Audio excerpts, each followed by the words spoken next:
Ah, bueno, pero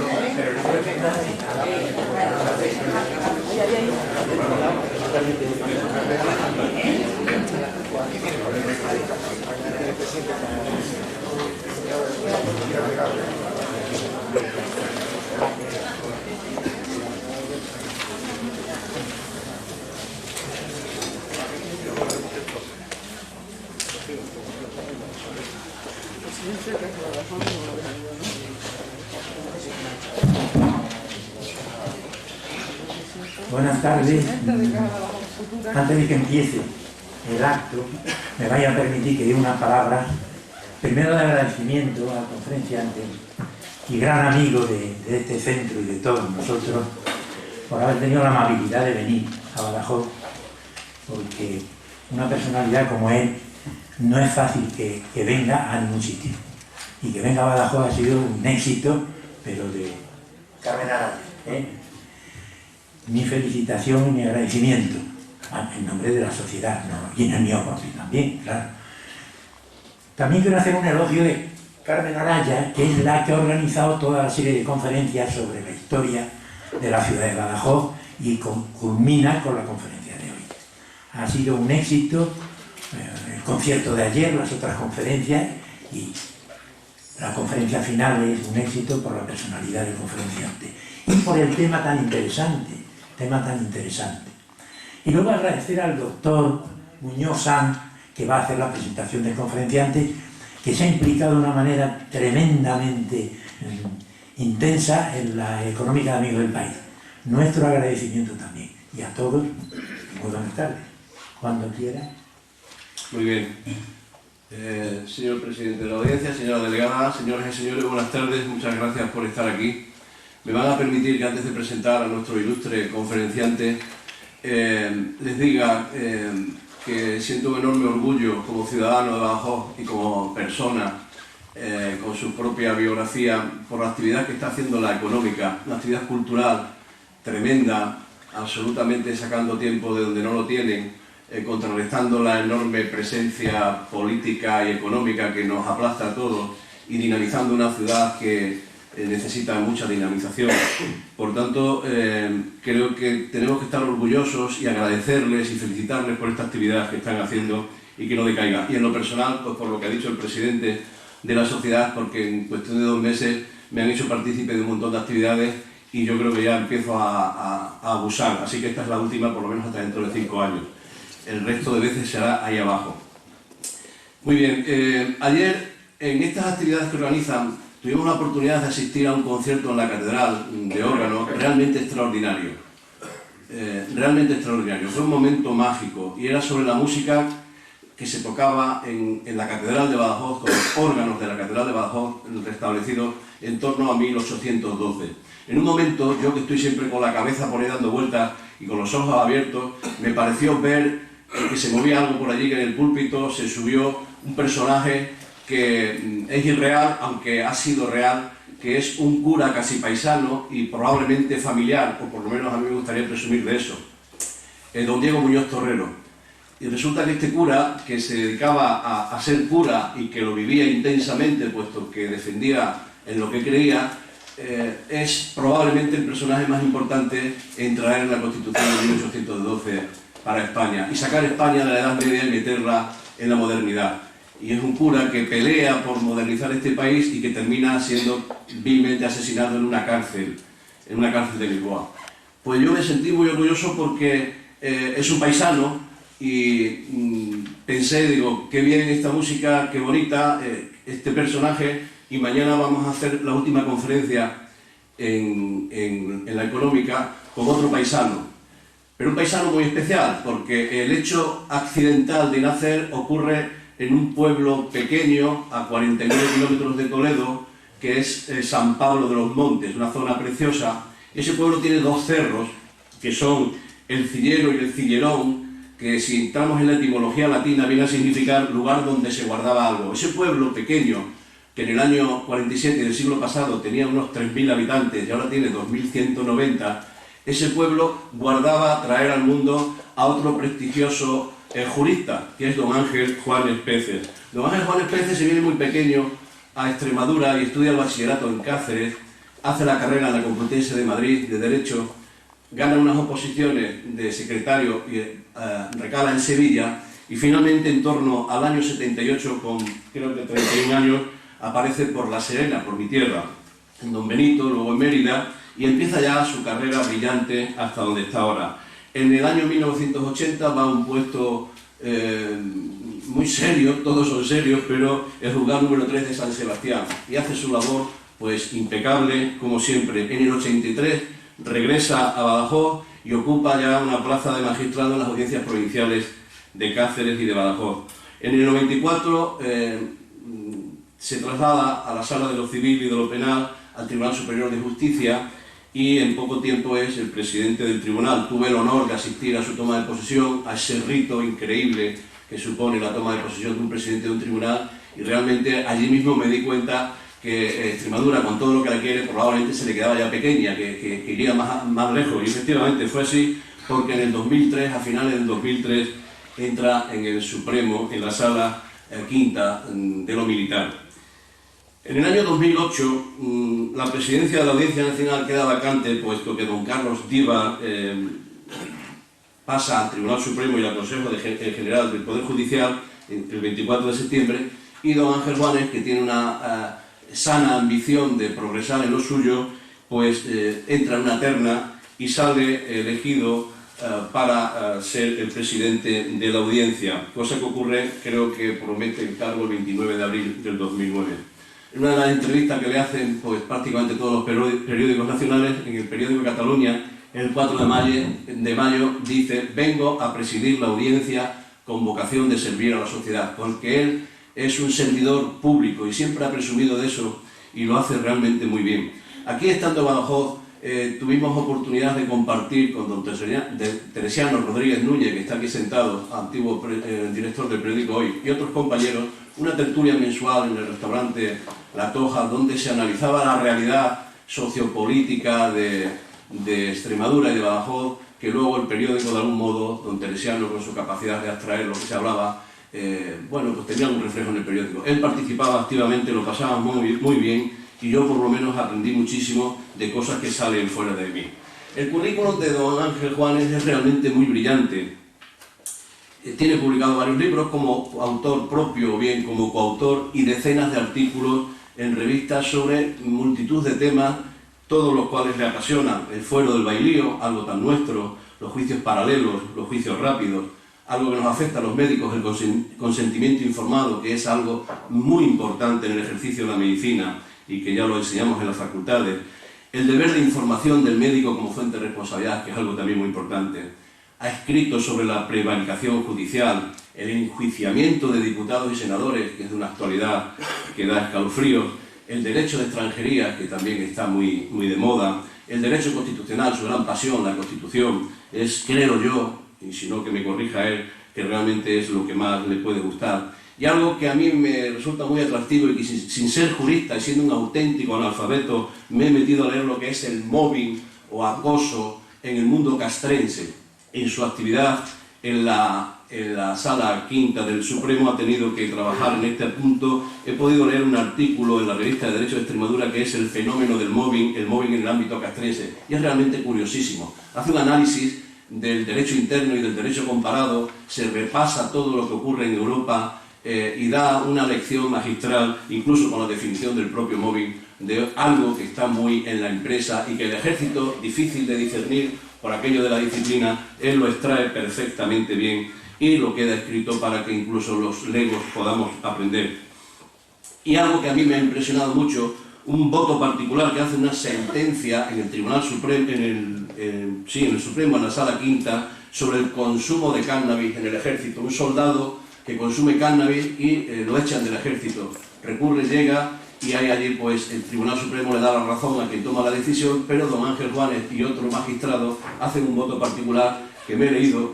Es un lenguaje para mí tan farragoso como puede ser para él el lenguaje médico, aunque él es bastante más listo, pero en cualquier caso, en los 8 o 9 párrafos que me he leído, dice cosas extraordinarias que me hace ver que hace en realidad una disección jurídica, analiza con una profesionalidad y con una maestría el mundo del derecho, que uno como ciudadano se queda muy tranquilo sabiendo que hay jueces que van a la doctrina, a lo que es importante en un Estado de Derecho. Y bien, don Ángel Juanes, con este currículum y con muchísimo más que no puedo contar por cuestiones de tiempo, viene a hablarnos de la Constitución de 1812, una especie de guadiana jurídico que aparece y desaparece, se gesta durante 2 años, aparece en el 12 y dura hasta el 14, luego desaparece porque la anulan y en el trienio liberal del 20 al 23 y vuelve a ocurrir lo mismo en el 36-37.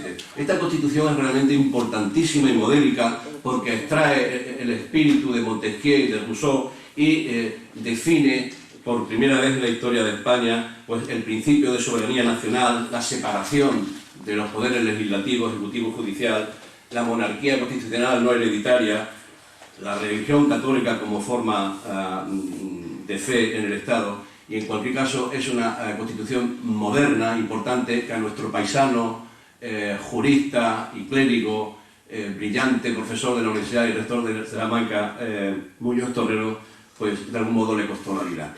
A don Ángel Juanes no le va a costar la vida, ni mucho menos, pero a nosotros nos va a costar un ratito estar aquí para aprender de él, y yo le agradezco a él la deferencia de haber venido a Badajoz con la cantidad de trabajo que tiene, con la cantidad de problemas que hay, y que nos permita no solo disfrutar de su ciencia jurídica, sino de su amistad, porque si hay algo que supere su currículum y su capacidad jurídica es la bonhomía y la bondad que tiene. Y ya no digo nada más, y le puedo decir a él y a ustedes también que yo sepa, no tengo ningún juicio pendiente, con lo cual esto no se tiene que tomar como una forma de peloteo. Muchas gracias.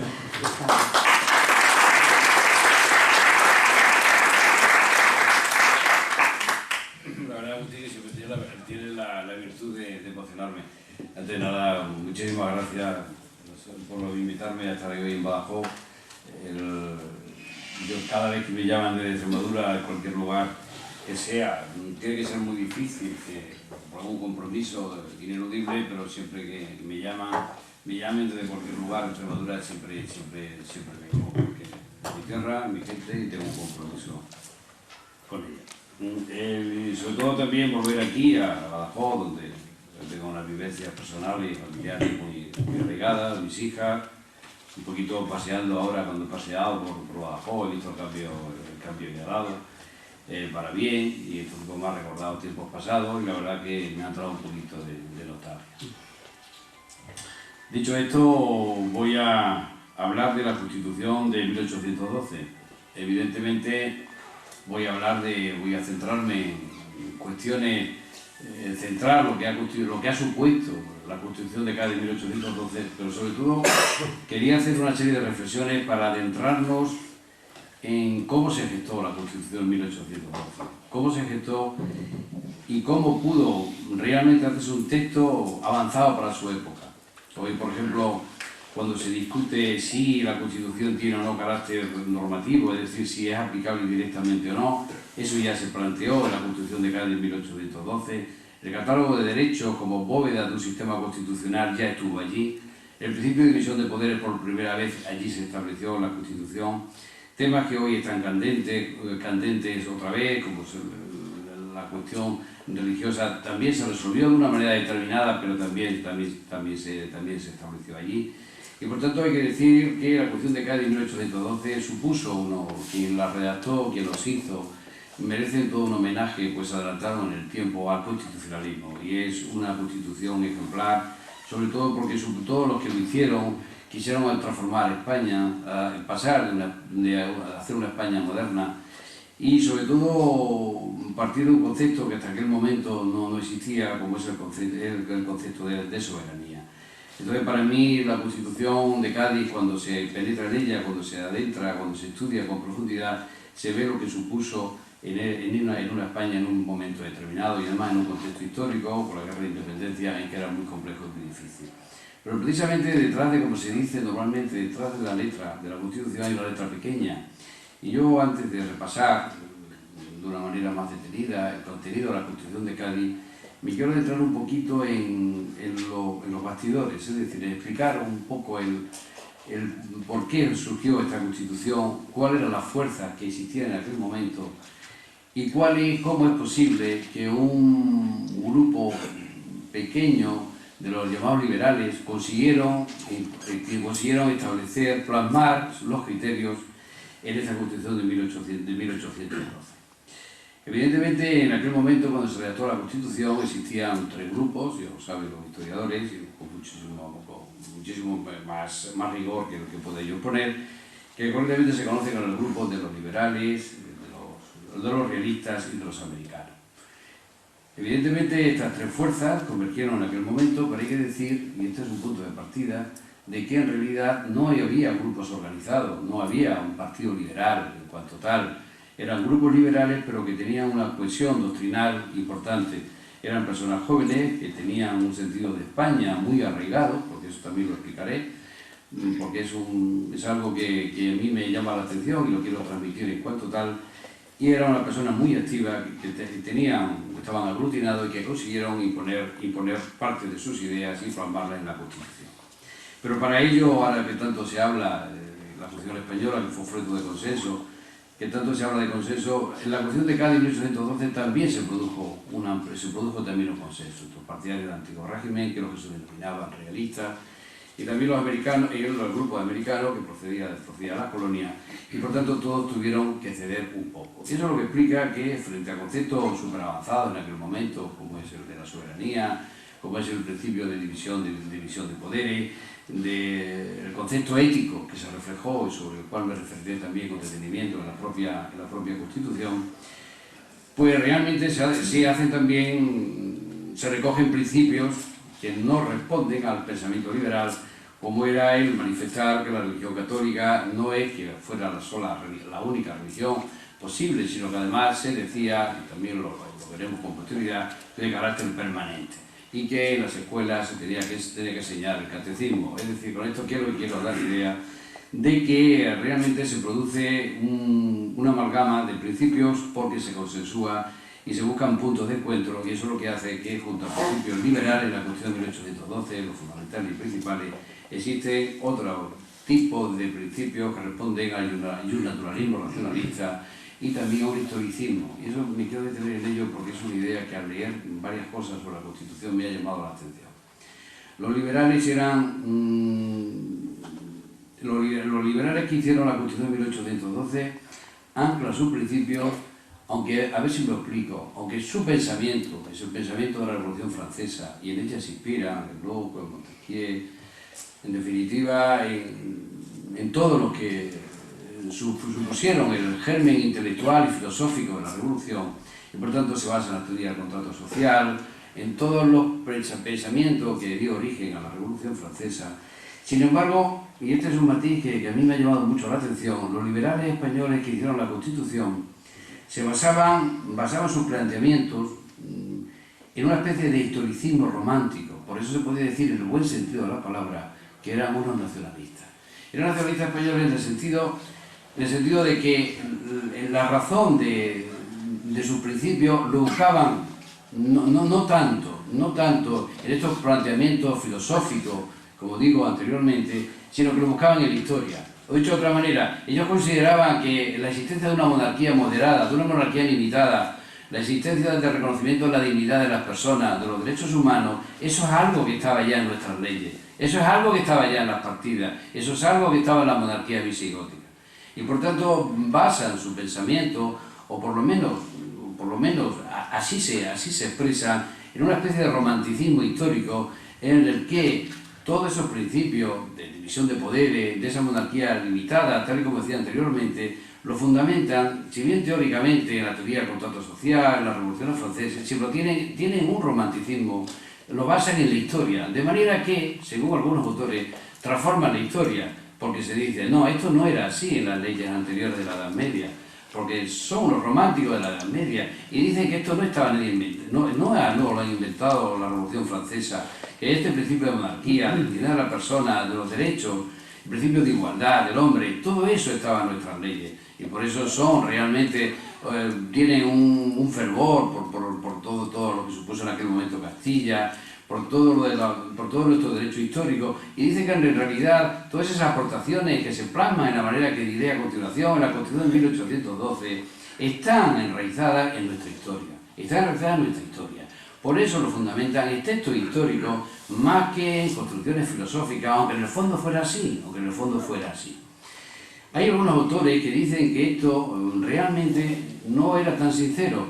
No es que los liberales que dieron origen, que plasmaron sus principios en la Constitución de 1812, realmente que lo hicieran basándose en la historia, que fueran unos románticos históricos y que intentaran acudir a la fuente de la historia para sentar los principios que en aquel momento fueron revolucionarios, como fue lo que se plasmaron, división de poder, el principio de soberanía en la propia Constitución.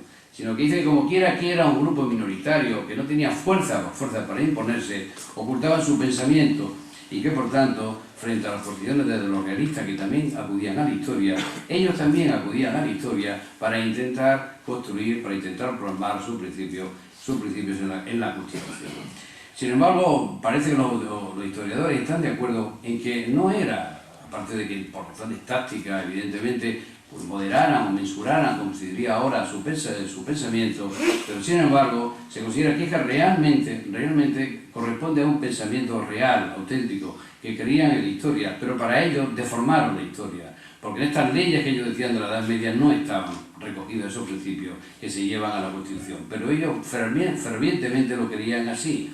Por eso, para entender perfectamente cómo surge y cómo se elabora la Constitución, hay que partir, por tanto, de que los principios liberales, sin embargo, como digo, están matizados por el contexto histórico y están matizados por ese romanticismo histórico que le da una sustantividad propia, una manera de entender específica a los liberales españoles que les diferencia de los liberales que dieron lugar a la Revolución Francesa. Por tanto, esto es algo que a mí me ha llamado muchísimo la atención, hasta el punto de que los que conocen diputados americanos pues eran más partidarios de construcciones, casi podríamos decir, federales, y sin embargo los liberales de Cádiz eran totalmente contrarios a cualquier idea que pudiera asemejarse a lo que ahora entendemos por federación. Yo entendía que la federación era el germen de la independencia, y por tanto no fueron nada proclives a la organización del Estado, ahora entendemos por Estado, con criterios autonomistas, porque consideraban que eso era la antesala del independentismo. Y eso refleja una vez más el concepto jacobino, nacionalista, en el sentido de la palabra, que tuvieron los liberales que dieron origen a la Constitución de Cádiz de 1812. Es una Constitución bien intencionada, es una Constitución que parte de un concepto que en aquel momento fue rompedor, y eso lo diferenciaba completamente de los realistas, porque los realistas se basaban en la historia diciendo que los derechos, que nuestra historia era inamovible y que por tanto la historia era determinante de cualquier proceso de constitución, o que su constitución tenía su origen en el poder real, y de ahí que las constituciones no pudieran modificarse sino alterarse. Sin embargo, por lo contrario, para los redactores de la Constitución de 1812, el pueblo es soberano y por tanto tiene esa soberanía, se plasma, se materializa en la facultad de dictar una constitución y de poder modificarla. De manera que la soberanía radicaba en el pueblo y se materializaba en la posibilidad, en la facultad por parte de la Corte de hacer una constitución que es el marco legal determinante de la convivencia con los pueblos. Por tanto, como digo, la Constitución supuso un avance extraordinario en aquella época, lo voy a intentar ir desgranando, pero dicho esto, sobre todo llamando la atención sobre cómo se produjo la Constitución y cómo hubo cesiones mutuas y cómo realmente un grupo minoritario, pero bien cohesionado, porque no existían partidos políticos como tales en aquel momento, consiguió hacer una Constitución que se avanzó en su tiempo por lo menos más de 200 años. Y como bien ha dicho Agustín, con posterioridad supuso un retroceso. Entonces, en definitiva, hay que tener en cuenta también el contexto histórico, que no hay que perderlo de vista y que también explica un poco este nacionalismo liberal, y era concretamente, como ya todos sabemos, la guerra de la independencia. Eso, lógicamente, pues, produjo un fragor patriótico del cual no podía estar ausente ningún grupo organizado en aquella época. Y eso, evidentemente, también marca, como digo, un poco y influye en la redacción de la Constitución de 1812. Pero hay yo también una idea que quiero llamar la atención sobre ella, y es curiosa, y esto también explica quizás algo de lo que estoy diciendo. porque los liberales, como todos los españoles, combatieron contra el enemigo francés. Pero resulta que los liberales plasmaron en la Constitución principio del enemigo que había invadido España. Y precisamente para que no se dijera que eran demasiado afrancesados, es por lo que, más que citar o acudir al pensamiento filosófico de los revolucionarios, se basan en ese historicismo, en algún derecho histórico, de manera para, en cierta manera, ocultar y no dar pie a que se dijeran que era una Francia de cesado, porque la contradicción interminable, como diríamos los juristas, es que por una parte combate contra los franceses, pero por otra parte recepciona las ideas del invasor, por sus matizaciones mucho más avanzadas, pero evidentemente esto es así. Esto es una contradicción que quiero llamar la atención y que explica también un poco también el fenómeno, el por qué se produce la propia Constitución. Dicho esto, voy a hacer un esquema de lo que es la Constitución en general y luego me voy a centrar en tres ideas que son importantes, como es los principios que inspiran a la Constitución, más allá de lo que he dicho anteriormente. Y cómo se da una influencia racionalista, se da hoy también una influencia escolástica que es muy importante, y ya veremos algunas expresiones de la Constitución que son muy curiosas. Como todos sabemos, la Constitución de 1812 tiene como antecedente el Estatuto de Bayona. Punto primero. El Estatuto de Bayona, como saben, era una constitución otorgada por Napoleón a España y que organizaba nuestro país con una monarquía limitada y hereditaria. Era la superación del absolutismo en parte por los derechos que consagra el texto. Recoge muchos derechos fundamentales que siguen vigentes actualmente y que hace 200 años constituyeron una auténtica revolución. Los derechos fundamentales que hoy recoge nuestra Constitución tuvieron su antecedente en la Constitución de 1812. Eso es ya un dato a tener en cuenta y el reconocimiento a los constituyentes. La generación actual, todos los que estamos aquí, unos más jóvenes, otros todavía somos más mayores, ha nacido en una sociedad donde hay libertad individual, rige la libertad de prensa.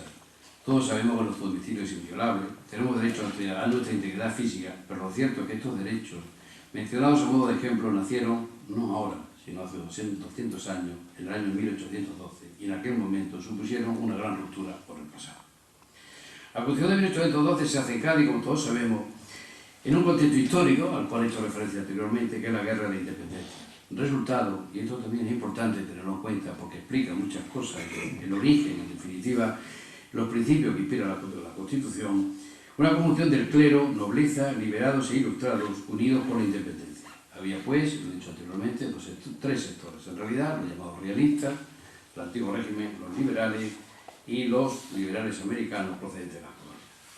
Los debates de Cádiz cabe destacar relativo a la soberanía nacional, fue uno de los grandes debates, me tendré con una cierta profundidad en ello. Argüelles, Torreno, defiende la idea de la nación de la Revolución Francesa, mientras que los absolutistas piensan que quebraba su idea a imitación francesa. Pero el concepto de soberanía, lo he dicho antes, es una idea que quiero repetir a lo largo de esta exposición, el concepto de soberanía de los liberales de la Constitución de 1812 era un concepto de soberanía anclado en la historia, porque los principios los extraen de la propia historia española, o por lo menos en la forma que ellos consideraron que era esta, aunque en realidad yo creo que de cierta manera transformaron los textos para llegar a unas conclusiones que no eran las que en realidad fueron. El texto es un compromiso, lo he dicho antes y lo repito ahora, entre liberales y absolutistas, más de los primeros que de los segundos. La influencia liberal es notable, yo diría que es decisiva, añadiría más, determinante. Y supone el inicio del constitucionalismo español, que sobra la burguesía y está en la línea del progreso de Francia o USA años antes. Pero como ustedes saben, pronto se interrumpió por la vuelta al absolutismo, por decreto de 4 de mayo de 1814. Fernando VII la declaró nula y sin valor ni efecto. Acusaba a las Cortes de Cádiz de usurpación por haberse reunido sin respetar las normas tradicionales y haberle despojado de su soberanía absoluta. Luego se restablecieron los derechos jurisdiccionales, los privilegios del antiguo régimen y otro tipo de prebendas propias de aquella época. Sobre la Constitución de Cádiz, aparte de lo dicho hasta ahora, que creo que es importante, se pueden realizar algunas reflexiones. Diría las justas, pero no menos. Primero, el territorio de España. Es significativo. La Constitución actual, como ustedes saben, no se define ni indican los límites del territorio español.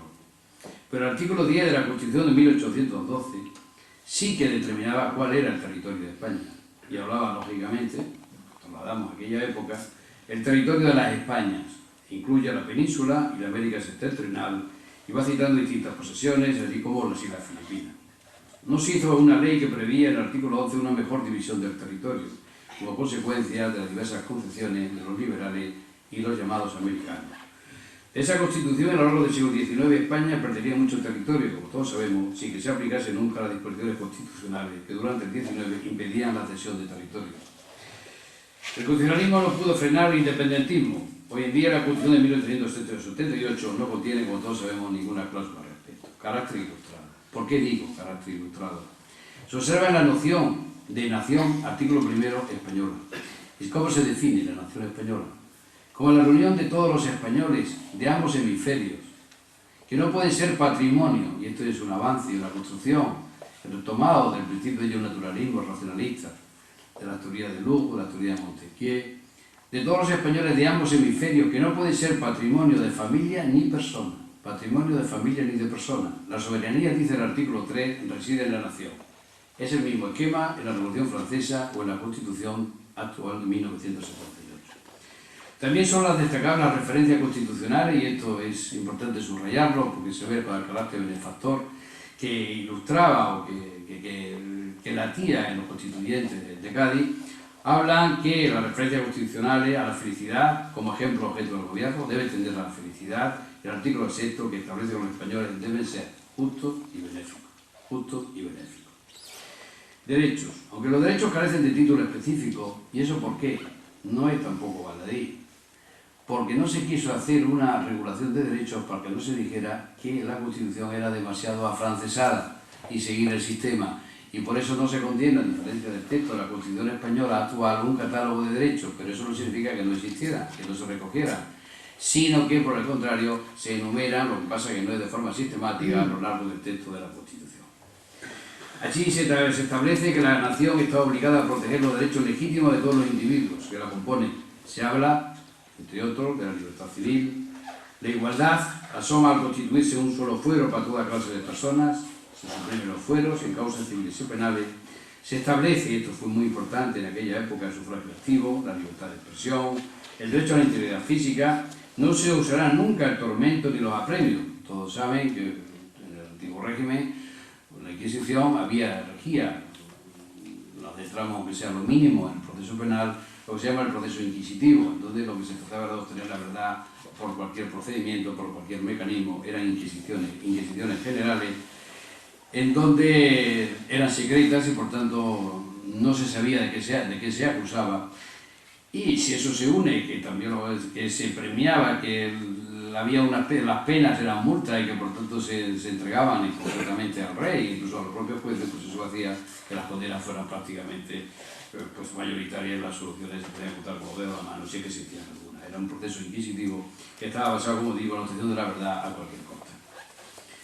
Bien, por eso se suprime el tormento ni los apremios, artículo 313, se establece. Esto es importante, fíjense bien, hace 200 años, el habeas corpus, se establece el habeas corpus ya. El régimen de gobierno cambia a una monarquía moderada.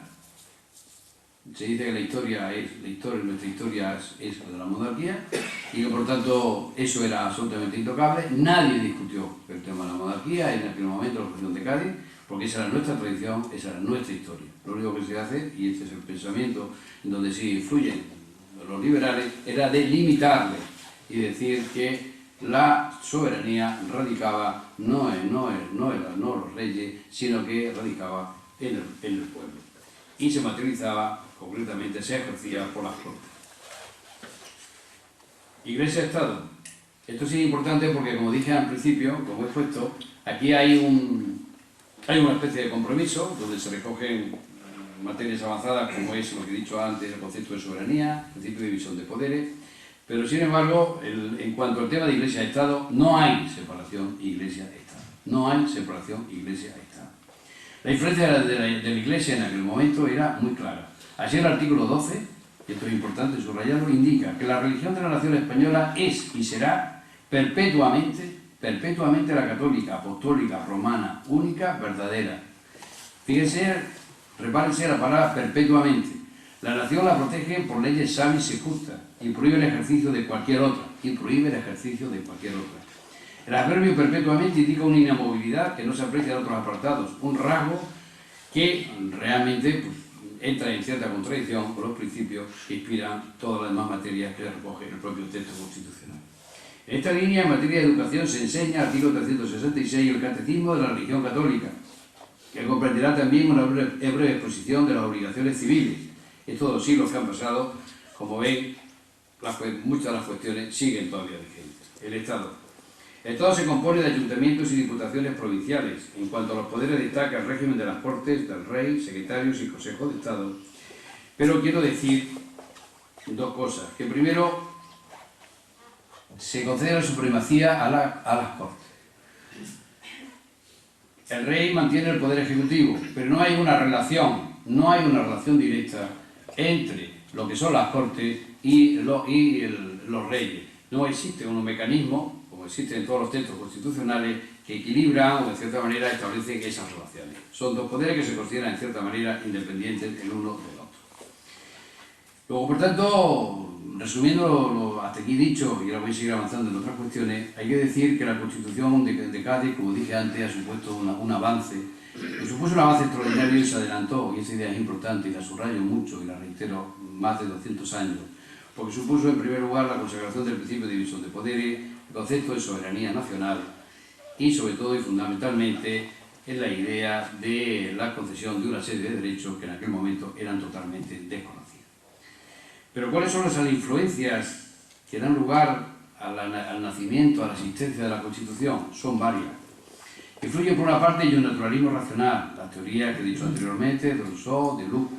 Influye, como también he dicho antes, nuestra propia historia, la fuente de la Edad Media, en la manera que lo he intentado explicar anteriormente. Pero también hay una influencia muy importante, y esto también lo quiero subrayar y diré ahora por qué, de la Ilustración. Y existe también un influjo también escolástico en el tratamiento constitucional de la religión. Voy a detenerme en algunos de estos aspectos para que se tenga una idea exacta y completa de todo el pensamiento, los pensamientos que dieron lugar, por tanto, a la existencia de la Constitución y que explica algunas de sus exposiciones, algunas de sus regulaciones. La influencia del pensamiento constitucional revolucionario de cuño y naturalista se manifiesta ya en el lenguaje que emplean los liberales, en el que abunda la referencia, teoría de Rousseau, teoría de Locke, a los derechos naturales e inalienables a la voluntad general, a la razón y a la igualdad natural, sin que falten alusiones al estado de naturaleza y al pacto social. Pero sobre todo esta influencia se puso relieve en las más importantes premisas que sustentaron los liberales en las Cortes, con la teoría de la soberanía, los conceptos de nación y representación, la teoría de la división de poderes y las ideas de constitución y monarquía.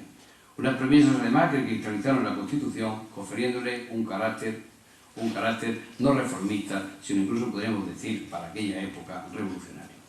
Esta Constitución se inspiró en 2 grandes principios, lo dije antes y lo reitero ahora, el de soberanía nacional y el de división de poderes. 2 principios que habían sido solemnemente proclamados ya en el decreto de 24 de septiembre de 1810.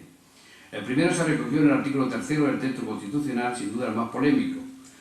De todo, la soberanía, lo he dicho anteriormente, pertenece exclusivamente el derecho de establecer sus leyes fundamentales. El segundo principio se recogieron los artículos 15, 16 y 17 que conformaban el gorne sobre el que giraría la estructura organizativa de todo su texto. La potestad de hacer las leyes reside en las Cortes. El rey, y de eso se diferenció del sistema inglés, que también se preguntan los historiadores si hubo influencia del constitucionalismo inglés, que a pesar de que tuvo cierta influencia no se recoge para nada prácticamente en la Constitución, porque los partidarios del sistema constitucional inglés eran partidarios de una doble cámara estamental, y como saben en las Cortes de Cádiz se establece una sola cámara, una sola y con el criterio de sufragio individual. Pero como digo, el segundo principio, tenía la potestad de hacer las leyes, el rey tiene una facultad, Inglaterra tiene una facultad de veto. Pero era un veto escrito, porque luego sin embargo la costumbre no era tal, y eso es las razones por las cuales cuando se discutió en Cádiz establecer el veto o no el veto, se quiso apartar del sistema inglés y lo que se estableció es un sistema un poco complicado en que no había un veto, pero el rey podía no sancionar las leyes que se remitían, y luego había otro proceso, se tenía que volver otra vez y en definitiva ya hasta la tercera ocasión entonces ya se aprobaba. Pero establecía no un veto como tal, sino una especie de limitación. Por tanto, la facultad de hacer ejecutar las leyes correspondía al rey y en el artículo 17 prescribía que la potestad de aplicar las leyes en las causas civiles y criminales reside en los tribunales especializados por la ley. Una de las aportaciones de la Constitución de Cádiz de 1800, Cádiz, división de poder y el establecimiento de una justicia servida por jueces y magistrados independientes. Eso fue un paso decisivo desconocido totalmente en aquella época. El principio de soberanía, lo he dicho antes y también lo reitero ahora, no se defendió en la Corte de Cádiz recurriendo a las tesis naturalistas del estado de naturaleza y del pacto social. Aunque algún diputado trajese a colación tales ideas, el hecho es que la mayoría de los liberales defendieron este principio a partir de dos tesis: su carácter tradicional en la historia de España y su función legitimadora de la insurrección patriótica contra el francés. No obstante, las consecuencias que extrajeron del principio de soberanía fueron muy similares a los que años antes habían traído los liberales del vecino país. La soberanía se definió como una potestad originaria, perpetua y limitada, que recaía única y exclusivamente en la nación, esto es, en un cuerpo moral formado por los españoles de ambos hemisferios, con independencia de su extracción social y de su procedencia territorial, aunque distinto de la mera suma o agregado de ellos. La facultad más importante de la soberanía consistía, a juicio de los liberales, en el ejercicio del poder constituyente, es decir, en la facultad de dar o reformar la norma jurídica suprema del Estado, la Constitución. Esta facultad debía recaer en unas cortes especiales sin participación, como así ocurrió, alguna del monarca. De este modo se distinguía, siguiendo a Sieyes, entre las leyes constitucionales y las leyes ordinarias, aunque con esto también, aunque sea brevemente, diré algo a continuación. Una distinción que recogía el título 10 de la Constitución. La idea de nación defendida por los diputados liberales requería distinguir, como ya habían hecho los liberales del 91, entre la titularidad de la soberanía y su ejercicio. La primera recaía en la nación, la segunda en los órganos que actuaban en su nombre. La nación, ante todo, estaba representada por las Cortes. Esta se componía, ya saben, de una sola Cámara y se elegirían en virtud de unos criterios exclusivamente individualistas y no estamentales. Se defendió por algún diputado el establecimiento, a modo y maneras, como ocurría en Inglaterra, de una doble Cámara en la que estuviera representada, esta fue la idea de los realistas, los estamentos. El principio de división de poderes transformaba también radicalmente la organización institucional de la monarquía absoluta. El rey ya no ejercería en adelante todas las funciones del Estado. Es verdad que la Constitución le seguía atribuyendo en exclusiva el ejercicio del poder ejecutivo. Le confería una participación en la función legislativa a través de la sanción de las leyes, que he hecho referencia anteriormente. Pero el ejercicio de facultades tras las leyes correspondía exclusivamente a las Cortes.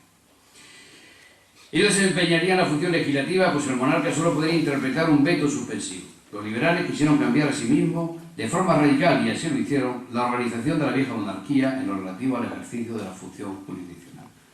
La Administración de Justicia se encargaba así a unos jueces y magistrados independientes, según los esquemas del Poder Judicial, si bien se dirigía fundamentalmente contra el rey y sus ministros, y se firmaba también con vigor frente a las propias Cortes. Con todo ello, el rey pasaba a ser un órgano puramente constituido, con notables facultades en el orden ejecutivo, pero subordinado, y esta es una de las grandes aportaciones de la Constitución de Cádiz, subordinado a las Cortes y, desde luego, a la Constitución, en cuya reforma, y este es un extremo también importante, que diferenciaba a los realistas de los liberales, sin intervención ninguna por parte del monarca. Anteriormente ha dicho de la importancia de la historia. A la historia acuden tanto los realistas como los liberales para fundamentar todas algunas de sus conclusiones. Pero estas influencias no se agotan aquí, sino que hay otra influencia a la que quiero referir, aunque sea muy brevemente: la Ilustración. La Ilustración también influye también en la Constitución, en la manera que voy a decir. El pensamiento de la Ilustración no influyó en el liberalismo doceañista más que en aquellos planteamientos extrapolíticos y extraconstitucionales, pero de una manera importante. No obstante, la filosofía de la Ilustración, su concepción del mundo, se percibe indirectamente en teoría constitucional de las libertades. Así, por ejemplo, común era a ilustrados y liberales la creencia de un orden natural puramente inmanente como supremo regulador e inspirador de la legislación positiva. El sustrato racionalista, a priorístico y abstracto, el optimismo antropológico a la hora de evaluar la relación entre el hombre y la naturaleza, la división utópica a la hora de construir la acción del Estado y del derecho. El historicismo medieval era también común a la Ilustración y al liberalismo. La propia terminología y el lenguaje de los diputados eran típicamente ilustrados. Muchos de los artículos de la Constitución de Cádiz reflejan ese talante ilustrado del liberalismo doceañista. La dimensión moral de ese talante se pone de manifiesto en artículos tales como: la nación está obligada a conservar y proteger por leyes sabias y justas la libertad civil, la propiedad y los demás derechos legítimos de todos los individuos que la componen. El sexto, el amor a la patria es una de las principales obligaciones de todos los españoles, y asimismo el ser justos y benéficos. El séptimo, todo español está obligado a ser fiel a la Constitución, obedecer las leyes y respetar las autoridades establecidas. Décimo tercero, el objeto del gobierno es la felicidad de la nación, puesto que el fin de toda sociedad no es otro que el bienestar de los individuos que la componen. El humanismo, también típicamente ilustrado, y en este caso concreto la influencia de Beccaria, se manifiesta en artículos tales como el 287, que obligaba a disponer las cárceles de manera que escribiesen para asegurar y no para molestar a los presos, o el 313, que prohibía el uso del tormento y de los apremios. La preocupación por el desarrollo económico y técnico típicamente ilustrada se recogía, por ejemplo, en el artículo 131, que confería a las Cortes la competencia para promover y fomentar toda especie de industria y remover los obstáculos que entorpezcan. Pero acaso es el título 9, dedicado enteramente a la instrucción pública, en donde más y mejor se detecta el talante ilustrado de los liberales, caracterizado por su confianza en la cultura y en la educación, como mecanismo de regeneración moral del hombre y como elemento capital del progreso social, económico y político. En este título, entre otras disposiciones, se ordenaba el establecimiento en todos los pueblos de la monarquía, de escuelas de primeras letras, en las que debía enseñarse a los niños a leer y escribir y contar, así como típica característica de la educación española, católica y conservadora, el catecismo de la religión católica, que comprenderá también una breve exposición. Llamo la atención sobre esto, porque puede tener de actualidad. Decía, concretamente, comprende también una breve exposición de las obligaciones civiles. Se ordenaba también la creación de universidades y otros establecimientos de instrucción para la enseñanza de todas las ciencias, literaturas y bellas artes. Asimismo, se creaba una Dirección General de Estudios a la que se encomendaba la inspección de la enseñanza pública. Y por último, me voy a referir también, porque hubo una influencia escolástica, que es lo que determina el tratamiento de la religión y se manifiesta de diversas maneras.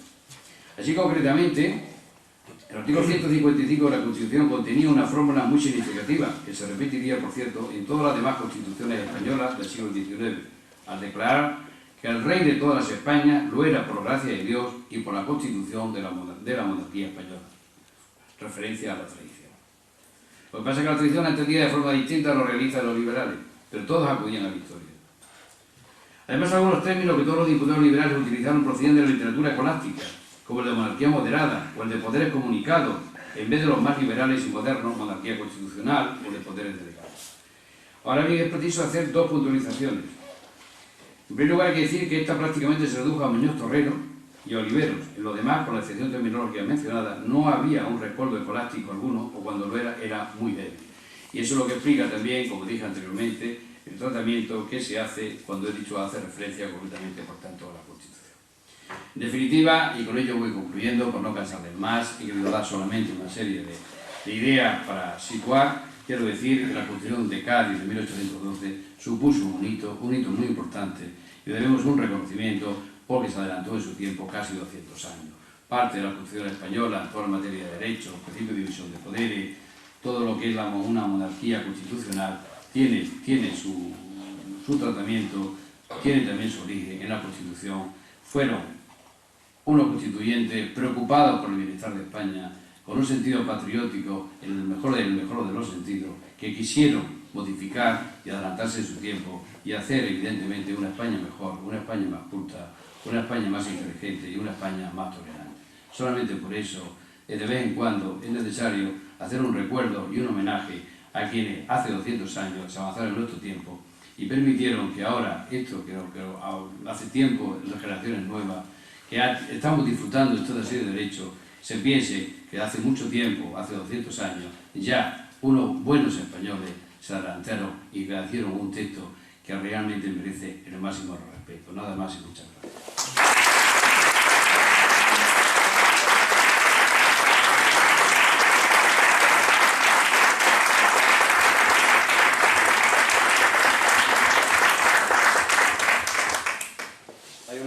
Si alguna persona quiere hacer un comentario o pregunta, por favor, que sea concreto y que sea limitado al tema del que ha hablado el ponente. La señora. Yo quería preguntar, que me ha llamado la atención el carácter nacionalista que ha señalado de los liberales, reivindicando los fueros históricos medievales y las partidas. Porque, hombre, el carácter nacionalista de expulsar a los franceses en cárcel, ¿no? Pero que a mí me ha llamado la atención eso de esas reivindicaciones que hacían de los pueblos medievales y tal, reivindicando, ¿no? Las leyes históricas, ¿no? Las leyes medievales. Que no lo tengo yo como un... Claro, evidentemente sí, por eso lo voy a intentar explicarlo. Evidentemente es cuando se... en esta idea coinciden todos los estudios sobre la Constitución de Cádiz de 1812.